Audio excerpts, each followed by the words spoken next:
প্রিয় গাইস, আপনারা জানেন আজকে 4 মাস ধরে আজকে কালকে পরশু এই মাসে ওই মাসে বায়াস হবে বসবে।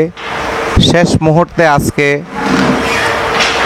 2/2/2025 দিনাজপুর গোড়াঘাট ইউনো অফিসে সকাল 10টায় বসার কথা ছিল।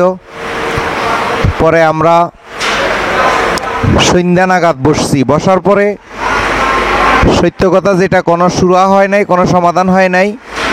যার যেমন আমাদের দাবি দেওয়া রয়েই গেল।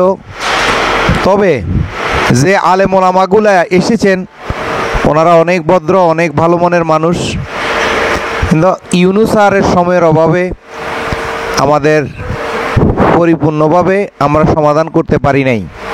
তবে এক বাক্যে এটা স্বীকার হয়েছি, একটা জায়গায় আসছি যে আসলে আমাদের যে আচার আচরণ আদর্শ মতবাদ এটার সাথে কখনো জলের সাথে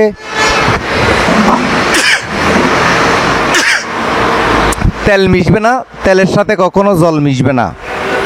তো যাই হোক, আমি আজকে এখন আমরা অনুষ্ঠান সেরে ইউনো অফিস থেকে বের হয়ে একটা হোটেলে দিনাজপুরে বসে কথা বলতেছি।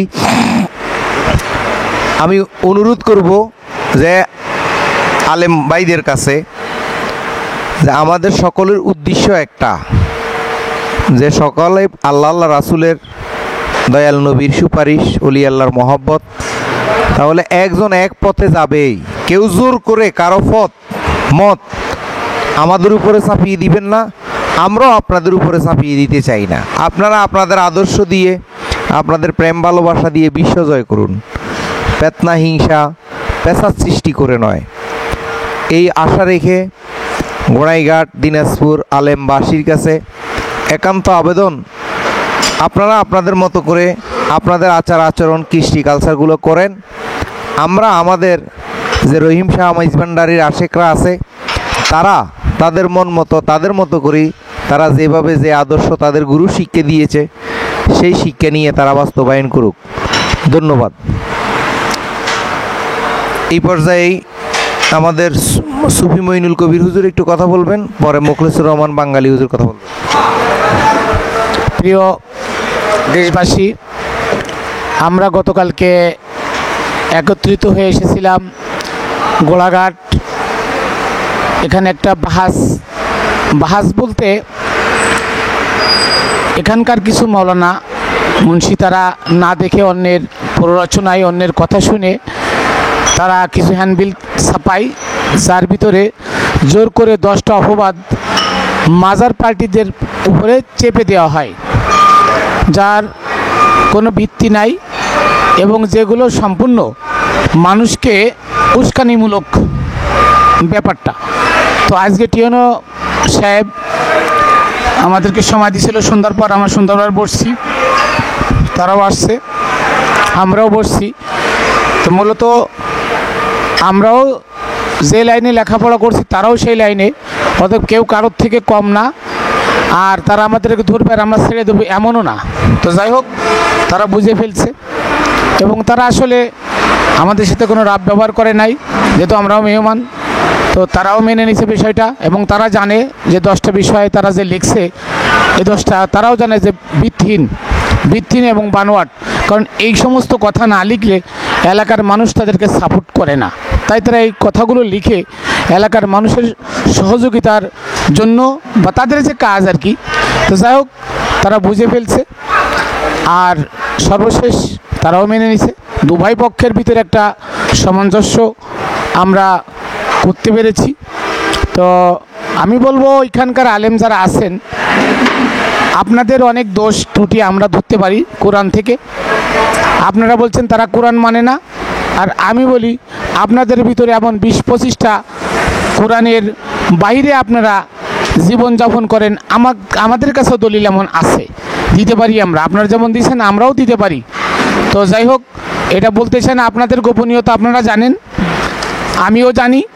তো এই পর্যায়ে এক জায়গায় আপনারা আপনাদের কাজ করেন, ওরা ওদের কাজ করুক। মঈনুদ্দিন যেমন বলল তেলে আর জলে কখনো মেলে না।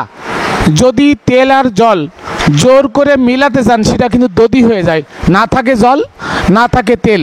তাহলে আপনি যে শরিয়াত নিয়ে ওদের সাথে লটে যাচ্ছেন, ওদের সাথে যদি মিশতে যান তা আপনি শরিয়াতেও থাকলেন না, ওরা মারেফাত আছে মারেফাতও থাকলো না, তেল আর জল মিলে গোল হয়ে গেল, মানে দুধের মতো দুধ হয়ে গেল, কিন্তু প্রকৃত দুধ না। আপনি তেলও বেচতে পারবেন না, ওটা জল হিসেবে কাউকে দিবেন সেটাও পারবেন না।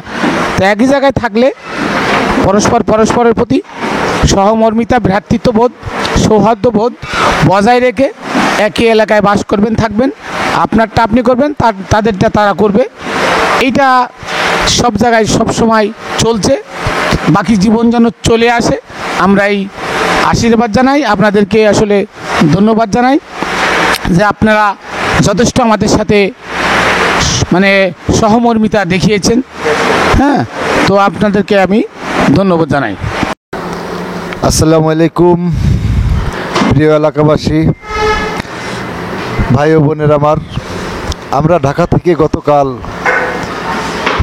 1 তারিখ দিনাজপুরের উদ্দেশ্যে একটি বাহাস উদ্দেশ্যে আমরা রওনা হই। আমার অনুসারী সহ রহিম শাহ মাইজভান্ডারি বাবাজানের দরবার শরীফে উদ্দেশ্য করে দিনাজপুর ঘোড়াঘাট ইউনো অফিসে আমাদের এই বাহেজটা শুরু হয় মূলত মাগরিবের নামাজের পর থেকে। তো তার আগে আমাদের সকাল 10 ঘটিকার সময় হওয়ার কথা ছিল, কিন্তু আমাদের ইউনো মহোদয় সাহেব উনি অন্য মিটিংয়ে ব্যস্ত ছিলেন, এই জন্য হয়নি, এবং আমাদের বিপক্ষ জন বিশিষ্টরাও আসতে পারেননি। এই জন্য আমরা তাদের জন্য সময় ক্ষেপণ করে অপেক্ষা করেছি। তারপরেও আমরা ইনশাল্লাহ আমি বলবো যে আমাদের যে রহিম শাহ বাবা রহমতুল্লাহ মাইজভান্ডারি শরীফে আমরা যে উপস্থিত হয়েছি, যে বাহিজ অর্থ আলোচনা, এই আলোচনার উপলক্ষে করে আমরা কিন্তু হারিয়েও নাই, একবার যে জিতবো সে কথা বলবো সেটাও হয়নি। অতএব মাঝামাঝি তারা যে কথাগুলো কোরআন এবং হাদিসের আলো থেকে যে মিনিং করে বলার কথা ছিল, সেইগুলো কোনো কিছুই সেই বিষয়গুলো তারা উত্থাপন করতে পারেনি। এবং যে বিষয়গুলো তারা 10টি বিষয় উত্থাপন করেছে সেগুলো হলো কোরআন এবং হাদিসের বাহিরের কথাগুলো, এবং সেগুলো চাপিয়ে দেওয়া হয়েছে, ওই মাজার ব্যক্তিত্বদের উপরে চাপিয়ে দেওয়া হয়েছে। এই জন্য সেই কথাগুলো আমরা যদিও ডিনাই করেছি এবং তারাও এই কথাগুলো মেনে নিয়েছে। উভয় আলোচনার মধ্যেই শান্তিপূর্ণ আলোচনা হয়েছে। এই বলে আমি দিনাজপুরবাসী যারা আলেম ওলামায় ব্যক্তিবর্গ ছিলেন, উপস্থিত ছিলেন, টিওনো মহোদয় উপস্থিত ছিলেন, থানার ওসি সাহেব উপস্থিত ছিলেন, এবং আমাদের আলেম ওলামায় কেরামগণ উপস্থিত ছিলেন তরিকতের।